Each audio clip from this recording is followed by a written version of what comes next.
Alors, dans ce programme Python, on est censé utiliser la relation entre intensité, quantité d'électricité et quantité de matière d'électrons et durée de l'électrolyse. Alors, si vous cliquez sur le petit icône là, mais pas dans l'énoncé zoomé, mais ici seulement, donc là, vous obtenez ici ce programme-là qui doit être complété. Alors, quelle est la relation qu'on utilise? En fait, là, le programme vous donne cette relation-là. Il vous donne cette relation. Alors, cette relation, d'où elle vient? Eh bien, la charge électrique, la quantité d'électricité, c'est le produit intensité fois durée de l'électrolyse, mais c'est aussi égal, côté électron, à la charge d'un électron multiplié par le nombre d'électrons, et donc c'est aussi égal à la charge d'un électron, et le nombre d'électrons, c'est la quantité de matière d'électrons multiplié par le nombre d'Avogadro. Donc la quantité globale d'électricité, la charge globale qui aura circulé, elle s'exprime comme ceci, et elle s'exprime aussi comme ceci. Donc on peut identifier les deux, et on a donc I delta T égale E NA, donc multiplier. Donc si on veut calculer I, eh bien il faut faire donc E fois NE fois NA divisé par delta T.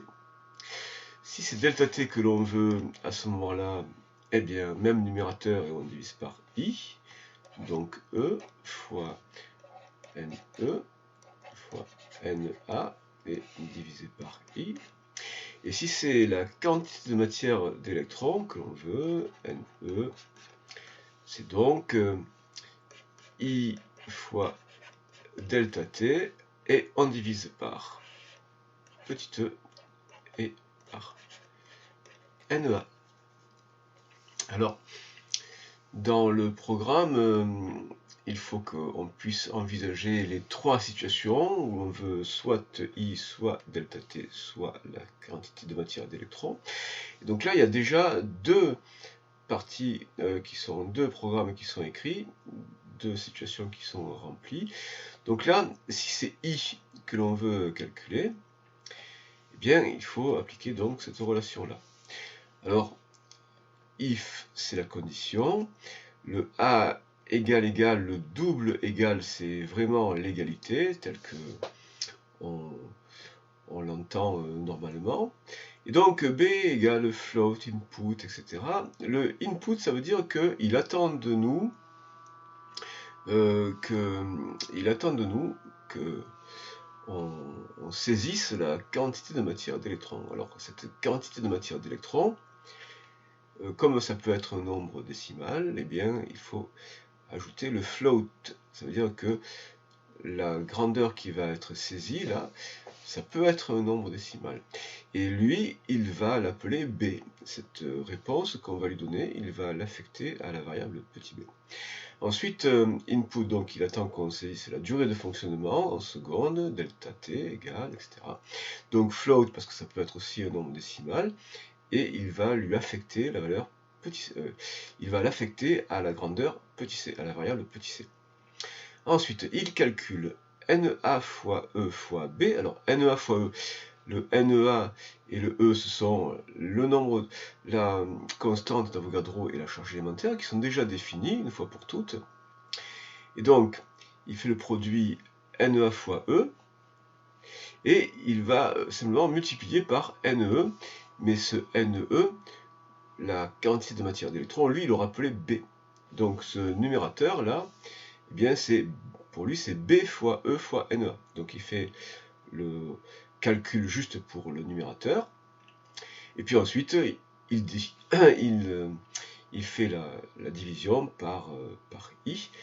le i, par t, il fait la division par t, par delta t, qui aura été appelé petit c par lui. Donc NEA fois E fois B divisé par C, et bien ça, ce sera, donc le résultat, ce sera I. Alors, il nous donne ensuite, il nous affiche, print c'est la commande afficher, il nous affiche la quantité de charge électrique, la quantité de matière, la quantité de charge électrique, la quantité d'électricité, qui était le résultat en fait du calcul du numérateur, petit calcul intermédiaire qu'il a fait ici, NEA fois E fois B, et le B c'était le nombre de moles, quantité de matière d'électrons. Donc il donne le résultat, et puis ensuite il affiche le résultat.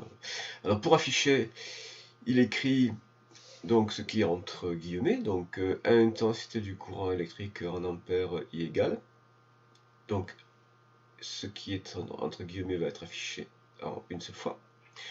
Intensité du courant électrique en ampères I égale. Ensuite, virgule, il va y avoir un autre affichage. Et cet autre affichage, eh bien, ça va être le petit d qui a été calculé juste au-dessus. Et le round d,4, eh bien, je suppose que ça veut dire que c'est avec 4 décimales, parce que j'ai déjà fait des essais. Et donc, c'est avec 4 décimales. Donc, il affiche donc cette valeur petit d, le résultat de ce calcul-là, virgule, et puis il affiche une autre chaîne, une autre partie de chaîne de caractères, et là, entre guillemets, ce qui, entre guillemets, c'est affiché tel quel, et donc là, le A, eh c'est l'unité ampère. Donc il va afficher le résultat comme ça. Alors pareil pour la quantité de matière d'électricité, la quantité de matière d'électrons, quantité de matière d'électrons. Si c'est la quantité de matière d'électrons que l'on veut, et bien dans ce cas, le calcul doit être celui-là, I fois delta T sur E fois NA. Alors donc, il utilise la même variable, mais cette fois-ci, elle aura une affectation différente. Donc, il nous demande l'intensité. Ici, float, ça veut dire que ça pourra être une valeur décimale. Input, donc, il attend qu'on saisisse cette valeur. Intensité du courant électrique I de A égale, donc ça, c'est ce qui va s'afficher pour nous inviter à saisir la valeur de l'intensité. Pareil avec la durée de fonctionnement, il faut qu'on saisisse la durée de fonctionnement. L'intensité, lui, il va l'appeler petit b. La durée de fonctionnement, il va l'appeler petit c. Il fait le produit de b fois c, donc c'est-à-dire ce produit-là. Et puis ensuite, il divise par le dénominateur, E fois NEA. Il divise par E fois NEA. Et le résultat, alors, il nous donne la quantité d'électricité, chaque fois, pareil, donc avec 4 chiffres après la virgule, exprimé en coulombs, et le résultat après une quantité de matière d'électrons. Donc là par contre j'ai l'impression que c'est une petite erreur de l'affichage. Alors, ce qu'on doit faire, nous, donc là on a le cas où on veut I, le cas où on veut NE, donc il faut qu'on fasse la partie où on voudrait delta T. Alors, il faut compléter ça dans le cas où on voudrait delta T. Alors, si on veut delta T, eh bien, il va falloir reproduire une partie de ce qui est ici. Donc, si on veut delta T, en fait, c'est une question qui nous est posée tout au début. Print, que devez-vous calculer, I, NE ou delta T? Et donc, la réponse qu'on va donner, il nous la demande sous la forme donc de la lettre qui sera soit I, soit NE, soit delta T. Et bien en fait, lui, ce qu'on va donner, donc, il l'appellera petit a. La réponse, ce sera petit a. Il va l'affecter à la variable petit a. Et donc, le petit a, ça peut être I, ou NE, ou delta T, ou T. Eh bien, on va faire la partie où on aurait demandé petit t. Donc je fais un copier-coller. Je fais un copier-coller pour gagner un peu de temps. Et puis là, par contre, bien, on va remplacer évidemment tout ça. Donc là, on va envisager le cas où on a besoin de calculer t. Alors pour aller plus vite, bon, j'écris petit t. De quoi on a besoin? Eh bien, on a besoin que le programme demande, donc ici c'est lui, donc ici c'est lui, on a besoin que le programme nous demande, puisque on veut calculer delta t, on a besoin qu'il nous demande la quantité de matière d'électrons et l'intensité. Donc B float input intensité, ça on peut le laisser, parce qu'on aura besoin de l'intensité. Par contre lui, la durée de fonctionnement, non, lui c'est pas celui-là dont on a besoin, c'est la quantité de matière d'électrons. Donc à la place de lui, on va mettre quantité de matière d'électrons. Par exemple, ici, quantité de matière d'électrons. Ne égale CTRL-C.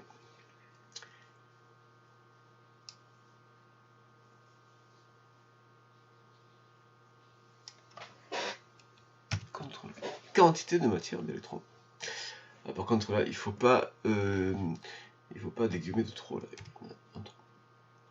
Alors maintenant, il nous aura demandé, donc il aura enregistré lui l'intensité I, il aura appelé B, la quantité de matière d'électrons, il aura appelé petit c, et donc nous il faut qu'on fasse le calcul, même il faut qu'on saisisse l'instruction du calcul. Alors on va le faire en une seule fois, je pense pas que ce soit vraiment nécessaire de le faire en plusieurs étapes. Donc ce calcul, ça va être petit e fois NEA, donc petit e fois NEA. Par contre, ce petit e fois NEA, il ne faut pas qu'il soit au dénominateur, il faut qu'il soit au numérateur.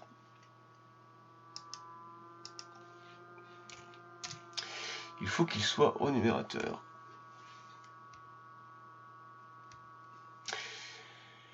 Et donc, ensuite,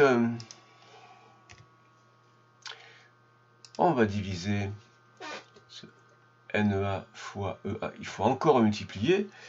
Il faut encore multiplier par la quantité de matière d'électrons. Et la quantité de matière d'électrons, lui, il l'aura appelé petit c. Donc il faut multiplier par petit c.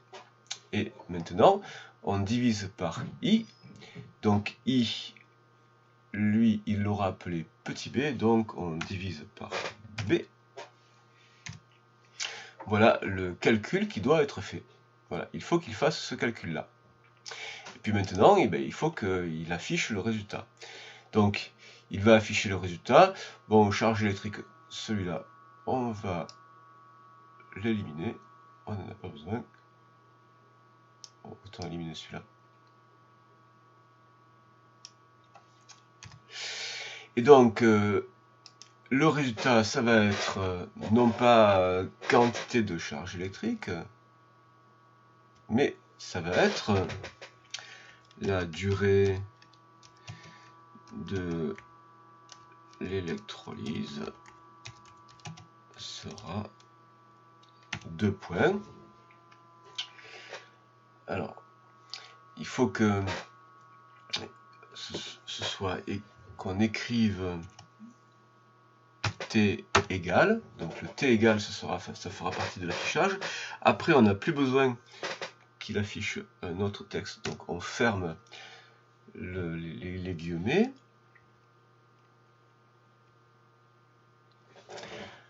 Ensuite, bien, on a besoin, on peut rajouter en seconde la durée d'électrolyse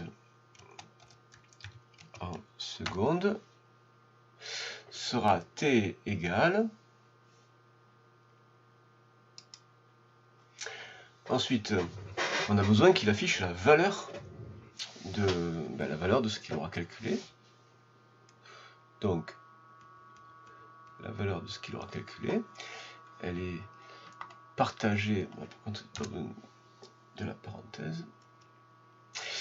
La valeur de ce qu'il aura calculé, ce sera le petit d. Mais là, on va le laisser avec 4 chiffres après la virgule. Et puis à nouveau, il affichera donc cette valeur. Et puis, il faut qu'on mette ici l'unité seconde. Donc voilà ce qu'on peut essayer de décrire. Alors, si je lance le programme, il me demande le choix. Qu'est-ce qu'on veut qu'il calcule? Alors si on veut qu'il calcule t, on lui dit t, la durée. Ok. Donc il nous demande l'intensité du courant électrique. Alors dans l'exercice, il y a un exemple numérique. Bon, je vais prendre l'exemple numérique. L'intensité, c'était 2 ampères. Ok. Et maintenant, la quantité de matière d'électrons, et on trouvait comme quantité de matière 0,0062 mol. Et le résultat, c'est donc la durée de l'électrolyse en secondes sera de point t égale 299, bon mais ça évidemment, ce sont les approximations. Là, il a fait le calcul avec beaucoup plus de chiffres significatifs que ce que j'ai pris moi pour l'application. Je prends NEA à 4 chiffres et E à 4 chiffres aussi. Et donc normalement la durée qui était prise dans l'énoncé, c'était non pas 299, mais c'était 5 minutes, donc 300 secondes seulement, et pas 299. Donc voilà, un exemple d'utilisation de Python. Alors donc, oui, numériquement, après on vous demandait quelle est la quantité de charge électrique échangée. Bon, ça, c'est des applications qu'on a fait un grand nombre de fois déjà. Donc, eh bien, si on veut calculer la quantité de charge électrique échangée, donc on écrira, donc c'est deuxièmement, la quantité d'électricité. Si on a la durée et l'intensité, c'est donc I fois delta T, l'intensité 2 ampères, 2,0 ampères, fois la durée évidemment en secondes. Alors 5 minutes multiplié par 60 pour que ça donne des secondes, et ça donnait 600 coulombs. Ça donnait 600 coulombs. Et puis ensuite, quelle est la quantité de matière d'électrons échangés? Eh bien, la quantité de matière d'électrons échangés, on va l'obtenir par l'intermédiaire de la quantité d'électrons échangés. Donc la quantité d'électrons échangés, le NE, c'est Q sur petit e, donc cette charge électrique globale divisée par la charge élémentaire. Et la quantité de matière d'électrons échangés, ce sera donc ce NE sur NA, nombre d'Avogadro. Et donc, si on regroupe tout ça, ça fait donc Q divisé par E fois NA. Et on trouve donc, ça c'était 3,74. Ça 6,022 10 23. Donc, bon, mais ramener comme ça, Q, c'est donc 600 sur 1,602 10 puissance moins 19 fois 6,022 10 puissance 23 égale, et on trouve 0,0062 mol. Et j'aurais pu le mettre, non c'est bon, c'est 2 chiffres significatifs. Voilà, petit exemple de Python